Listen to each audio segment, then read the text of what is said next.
Os destaques da semana entre os julgamentos do plenário do Supremo Tribunal Federal. Você confere aqui na TV Justiça. É o Plenárias que está começando.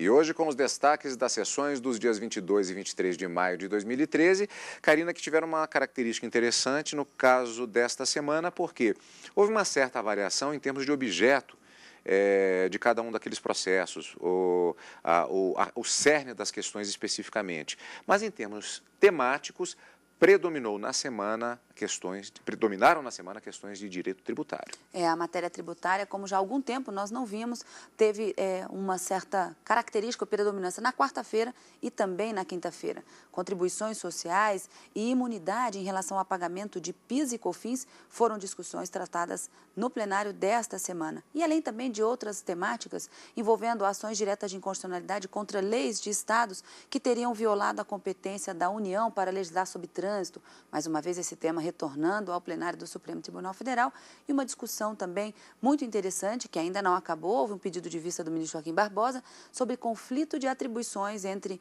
Ministério Público Federal e Ministério Público de um determinado estado para investigar uma determinada circunstância, inquéritos civis para apuração de fatos. De quem é a competência, isso começou a ser julgado nesta semana, mas ainda não temos um resultado final. E vamos fatiar os temas que foram apresentados ao plenário nesta semana. Na pauta desta quarta-feira, um recurso ordinário em mandado de segurança que trata do aumento da contribuição previdenciária dos transportadores autônomos. Antes da sessão, a repórter Daniela Garcia foi conferir o tema.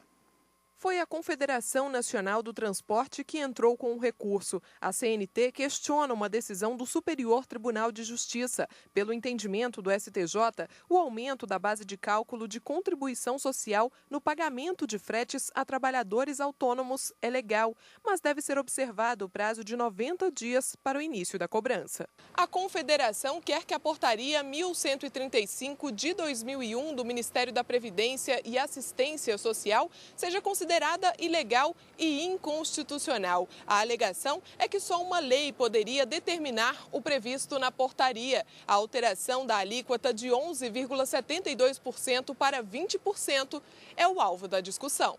Os ministros devem decidir se a mudança ofende o princípio da legalidade e só o legislativo poderia tratar do assunto e se a cobrança só deve começar 90 dias depois da aprovação. E a discussão aconteceu nesta quarta-feira. Vamos ao plenário. Voto vista do ministro Gilmar Mendes no recurso em mandado de segurança 25.476. Relator, ministro aposentado Eros Grau. Confederação Nacional do Transporte, CNT, versus a União. Um recurso em mandado de segurança contra a decisão do Superior Tribunal de Justiça, que, em mandado de segurança coletivo impetrado para suspender a exigência da contribuição previdenciária, com base em uma portaria de número 1135 de 2001, determinou a observância do prazo constitucional de 90 dias. Karina, vamos destrinchar qual a discussão aqui? A discussão era justamente sobre essa possibilidade de aumento da contribuição social por meio de uma portaria, um ato do Poder Executivo e não uma lei propriamente, um ato do Poder Legislativo. Ao que se argumentava aqui, haveria uma violação do princípio da legalidade estrita, que o ministro Marco Aurélio, inclusive, cita com bastante veemência no seu voto ao dar provimento ao recurso. Haveria necessidade, pelo que se alega nesse recurso, de que somente uma lei poderia criar ou fazer aumentar, majorar essa contribuição social de 11% para 20%. Isso teria sido feito por meio de portaria, o que seria absolutamente inconstitucional. O STJ, o Superior Tribunal de Justiça, contra a decisão pelo qual se recorre ao Supremo Tribunal Federal, reconheceu apenas que haveria necessidade de se verificar o princípio da chamada anterioridade nonagesimal, ou seja, para o aumento dessas contribuições sociais, haveria necessidade de que o início dessas cobranças se desse apenas 90 dias após publicada a legislação que teria majorado aquele percentual. e que isso não teria acontecido.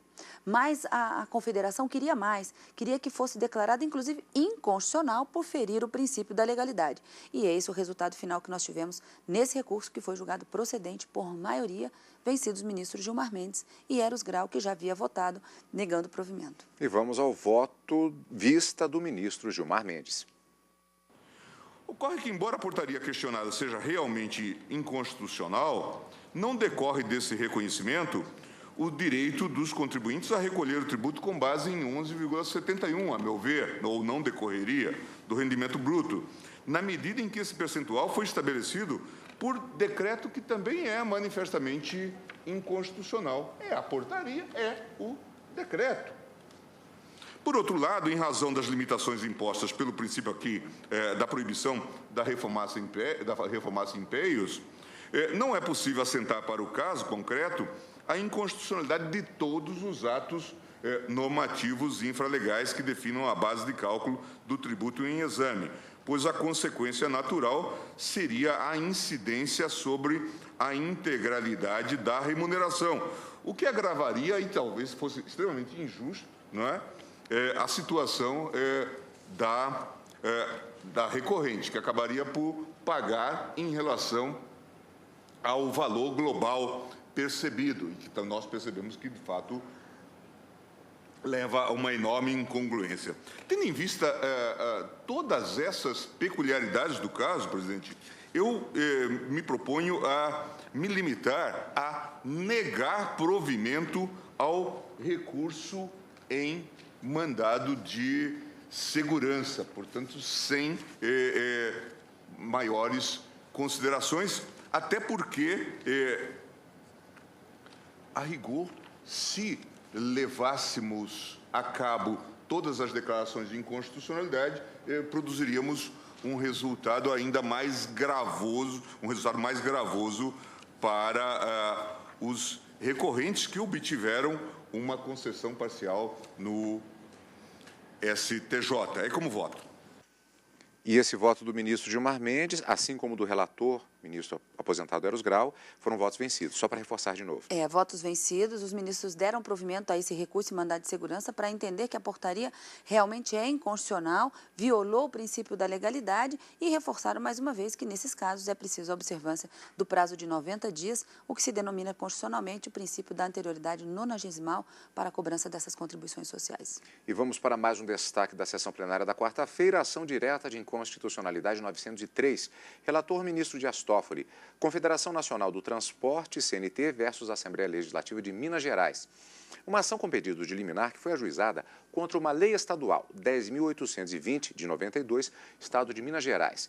Esta lei obrigou as empresas concessionárias de transporte coletivo intermunicipal a promover adaptações nos veículos a fim de facilitar o acesso e a permanência de portadores de deficiência e de pessoas com dificuldades de locomoção.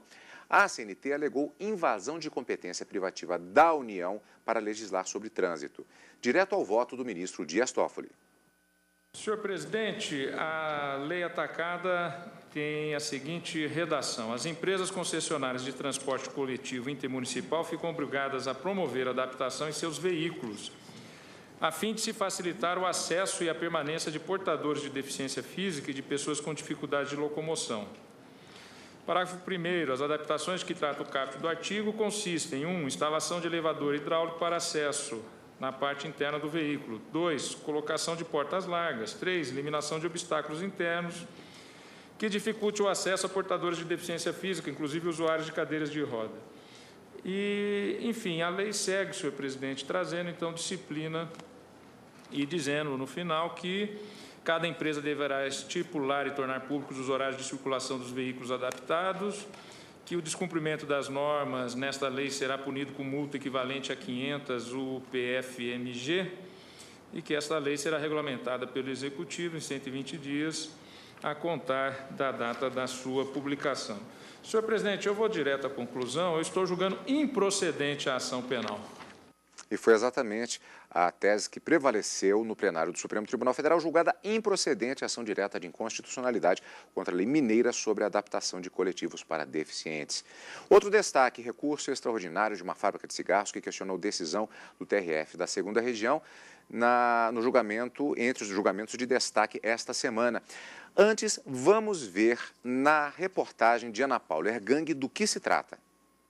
Um recurso extraordinário em que uma fabricante de cigarros questiona a decisão do Tribunal Regional Federal da 2ª Região, que pode levar ao fechamento definitivo da empresa no Brasil. A empresa é acusada pela Receita Federal de ter sonegado impostos no valor de aproximadamente R$1 bilhão. Segundo a Justiça Federal, o descumprimento das obrigações tributárias pode levar ao cancelamento do registro da fabricante. O relator do caso no STF, ministro Joaquim Barbosa, manteve a decisão da Justiça Federal. O julgamento foi suspenso por um pedido de vista do ministro Ricardo Lewandowski. E vamos ao processo julgado esta semana, a apresentação do voto vista do ministro Ricardo Lewandowski no recurso extraordinário 550.769. O relator, ministro Joaquim Barbosa. American Virginia Indústria, Comércio, Importação e Exportação de Tabacos Limitada versus União e Instituto Brasileiro de Ética Concorrencial. Vamos ao voto vista do ministro Ricardo Lewandowski. A situação revela-se ainda mais grave na espécie por tratar-se do não recolhimento de impostos sobre produtos industrializados, IPI, o qual incide em função da essencialidade do produto sobre 70% do total da arrecadação de impostos do setor.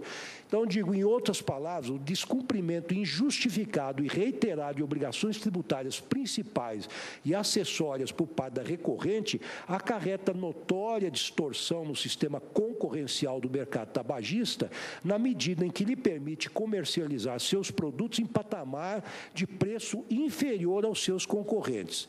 Salto um trecho do meu voto, passo para a última página, que é a página 13, e digo que o professor Tércio Ferraz Sampaio, nesse sentido, em parecer de folhas tais, concluiu que o referido decreto-lei, entre aspas, fortalece a livre iniciativa, sendo perfeitamente adequado em termos de razoabilidade aos fins que se destina, mantendo-se dentro das exigências do princípio da neutralidade concorrencial do Estado.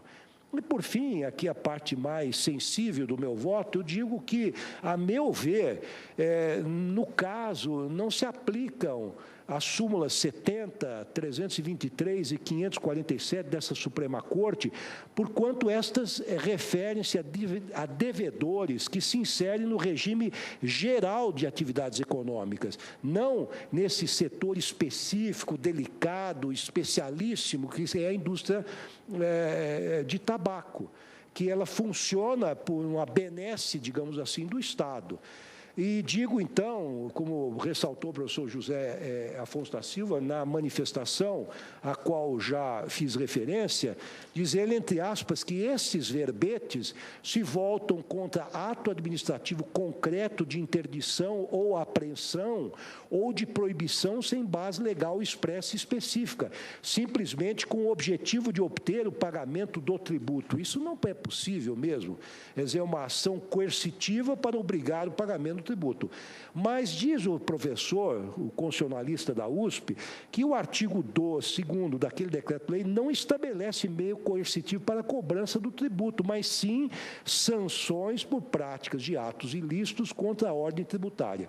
Então, senhor presidente, acompanhando o voto de Vossa Excelência, eu estou negando provimento ao recurso extraordinário nos termos do voto.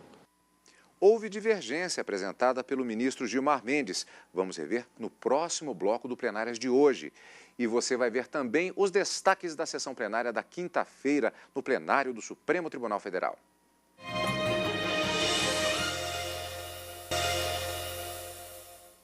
Plenárias está de volta. Como vimos no final do primeiro bloco, um dos destaques da semana foi a apresentação do voto vista do ministro Ricardo Lewandowski no recurso extraordinário 550.769. Trata-se de processo envolvendo a indústria de cigarros. Divergência foi aberta pelo ministro Gilmar Mendes. Segundo o ministro, no setor de fabricação de tabaco, os limites sempre foram de difícil previsão e os reconhecidos malefícios à saúde sempre teriam sido usados para justificar a intervenção estatal. Vamos rever. A questão concorrencial parece, sim, particularmente grave no caso em exame, diante das peculiaridades da situação concreta da recorrente, mas não é, por si só, argumento suficiente para assegurar a constitucionalidade da medida em questão. Em todo caso, nada está a indicar que tutela de concorrência seja o escopo por detrás da norma em questão. O próprio órgão incumbido de zelar pela concorrência é outro que não a Receita Federal no nosso sistema jurídico. Em rigor, o que se percebe é que falta outro fundamento para a restrição imposta pelo artigo 2º, inciso 2 do Decreto-Lei 1593 de 77, que não o de garantir a eficácia da tributação incidente sobre a atividade econômica em questão e, por conseguinte, a arrecadação tributária que dela decorre.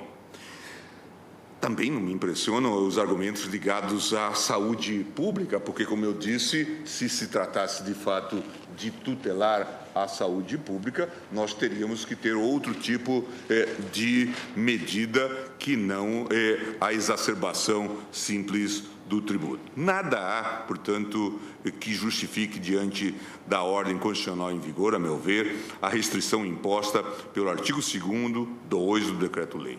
Trata-se de medida desproporcional e frontalmente em descompasso com os princípios constitucionais da livre iniciativa, do devido processo legal, do livre exercício da profissão.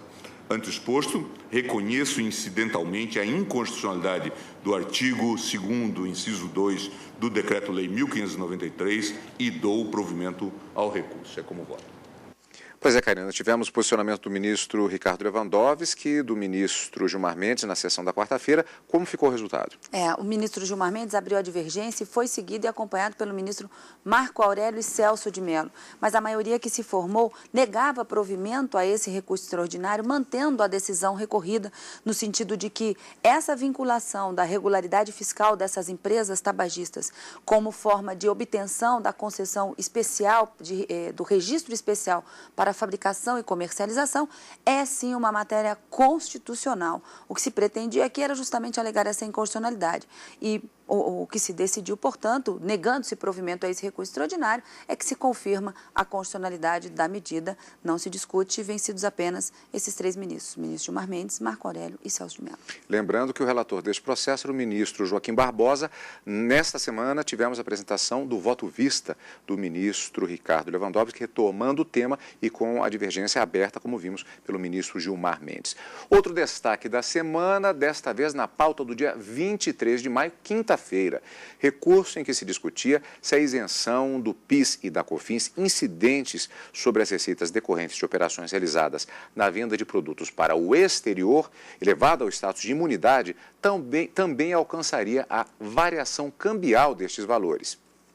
A União questiona a decisão do Tribunal Regional Federal da 4ª Região em Porto Alegre, que concedeu a uma empresa de revestimento de cerâmica a isenção do PIS e da COFINS sobre a variação cambial decorrente de exportação. Imagina o seguinte, né? Então o dólar hoje está R$1, eu exportei a $10, eu vou receber, então tenho direito a receber a R$10.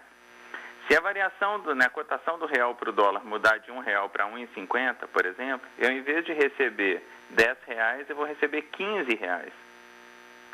Essa diferença do 10 para o 15 é uma receita de variação cambial decorrente de uma exportação. E a Constituição Federal fala que são imunes as receitas decorrentes de exportação. Essa receita de variação cambial ela não poderia compor a base de cálculo do PIS e da COFINS, porque ela é uma receita decorrente de exportação e, portanto, uma receita imune. A União alega que a imunidade prevista na Constituição tem como fim a receita de exportação propriamente dita, e não a movimentação financeira da empresa exportadora, ou os ganhos financeiros vindos de variações cambiais, ou o lucro gerado pelas operações de exportação. A questão teve repercussão geral reconhecida, ou seja, a decisão tomada pelo plenário deverá ser seguida por todos os tribunais do país ao analisarem casos semelhantes. O julgamento deste processo aconteceu na sessão desta quinta-feira, repetindo o tema PIS/COFINS, receitas de exportações, recurso extraordinário 627.815, relatora ministra Rosa Weber, União versus Incepa Revestimentos Cerâmicos Limitada. A ministra relatora, Rosa Weber, não aceitou os argumentos apresentados no recurso.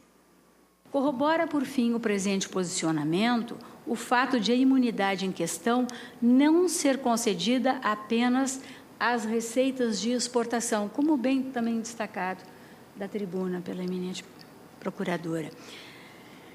A imunidade, ela não é concedida às receitas de exportação, senão às receitas decorrentes de exportação. E o adjetivo decorrentes, na dicção constitucional, confere maior amplitude à desoneração constitucional, suprimindo do alcance da competência impositiva federal todas as receitas que resultem da exportação, que nela encontrem a sua causa, representando consequências financeiras do negócio jurídico de compra e venda internacional. Evidencia, por consequência, a intenção plasmada na Carta Política de se desonerarem as exportações por completo, a fim de que as empresas brasileiras não sejam coagidas a exportarem os tributos que, de outra forma, onerariam as operações de exportação, quer de modo direto, quer indireto. Em suma, eventual variação da taxa de câmbio entre o fechamento e a liquidação do contrato configura receita decorrente de exportação, sempre que seja favorável ao exportador. Logo, as receitas cambiais relativas à exportação estão abrangidas, sim, pela imunidade do artigo 149, parágrafo 2º. Isso posto, conheço do recurso extraordinário da União, mas nego-lhe provimento, assentando a tese da inconstitucionalidade da incidência da contribuição ao PIS e da COFINS sobre a receita decorrente dessas variações cambiais ativas ou positivas obtidas nas operações de exportação de produtos. É como voto, senhor presidente. Bom, Karina, portanto, o Supremo Tribunal Federal disse que a receita de variação cambial de exportação é imune a PIS e COFINS. Assim como é imune essa compra e venda feita decorrente de dessa compra e venda no exterior, essas receitas em relação a essa variação cambial, e a gente viu isso na reportagem bem explicado. Quando você paga 1,15 para o dólar e na hora de trazer esse valor para o Brasil, o dólar está custando 1,50, essa diferença que vai ser agregada à receita da empresa, né, isso seria a variação cambial, também seria imune a esse PIS e essa COFINS. Foi essa decisão que os ministros acabaram tomando na sessão plenária desta sexta-feira. Lembrando, esse recurso... Na quinta-feira. Esse recurso extraordinário tem repercussão geral também reconhecida, de forma que essa mesma interpretação dada sobre essa constitucionalidade da imunidade deve ser aplicada também em todos os processos em que estejam discutindo justamente essa variação cambial e essa incidência de PIS e COFINS. E vamos para outro destaque da sessão plenária do dia 23 de maio, a ação direta de inconstitucionalidade 3639. Relator, ministro Joaquim Barbosa. Procuradoria-Geral da República versus Assembleia Legislativa do Estado do Rio Grande do Norte. Aqui, uma ação direta de inconstitucionalidade, que foi apresentada, portanto, pela Procuradoria-Geral da República, com pedido de liminar contra a Lei número 8.493, de 2004, uma lei estadual do Estado do Rio Grande do Norte. Esta legislação determinou o uso de carros particulares apreendidos que encontram-se nos pátios das delegacias e do DETRAN, a utilização em serviços de inteligência a critério da Secretaria de Defesa Social. Karina, aqui é uma questão também, novamente, de competência para legislar. Não está em jogo se é interessante, se é ruim, se é bom, se é feio, nada disso, a utilização desses veículos apreendidos, mas sim a argumentação da inconstitucionalidade é sobre a competência para legislar no que seria matéria de trânsito. Exatamente, mais uma vez vem a discussão no Supremo Tribunal Federal se essa possibilidade de utilização desses veículos apreendidos pela secretaria daquele determinado estado violaria ou não a competência da União privativa para legislar sobre matéria de trânsito. Então, quando disciplina essa utilização, a argumentação era de que seria matéria de trânsito, somente uma lei federal elaborada pelo Congresso Nacional poderia legislar sobre esse assunto e não a Assembleia Legislativa do Estado. Exatamente, era esse o ponto da discussão. Direto ao voto do relator, ministro Joaquim Barbosa. Eu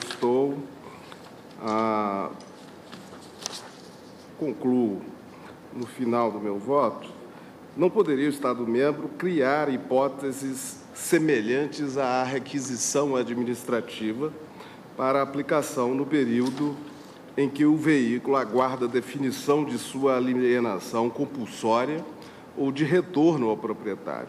Sabe-se que a venda dos bens apreendidos após a aplicação da pena de perdimento pode encontrar algumas vicissitudes, questões ligadas à responsabilidade por multas e tributos, além do próprio estado de conservação dos veículos, às vezes apresentam-se como obstáculos relevantes à efetividade do leilão. Não obstante eventual exame da conveniência e da oportunidade de se dar destinação temporária aos veículos, no interesse público, a legalidade da medida pressupõe o exame da matéria no curso do processo legislativo da União. Ante o exposto, eu estou acolhendo a demanda do Procurador-Geral e julgando procedente a ação para declarar a inconstitucionalidade da Lei 8.493 do Estado do Rio Grande do Norte. E assim foi a decisão do plenário do Supremo Tribunal Federal, acompanhando o voto do ministro relator. Por votação unânime, entendeu-se que a legislação do Estado do Rio Grande do Norte, ela daria uma destinação diferenciada do que diz o Código Brasileiro de Trânsito para esses veículos apreendidos. Uma violação, portanto, que considerada inconstitucional, legislou de forma diversa de uma lei federal e violou também a competência da União privativa para legislar sobre esse tema. E esses foram os destaques da semana no plenário do Supremo Tribunal Federal. Temos encontro marcado na próxima semana, sendo que temos apenas uma única sessão prevista. Na quarta-feira que vem, ao vivo, com o direto do plenário, e no final de semana com plenárias. Obrigado pela companhia, como sempre, é claro. E continue aqui, na TV Justiça.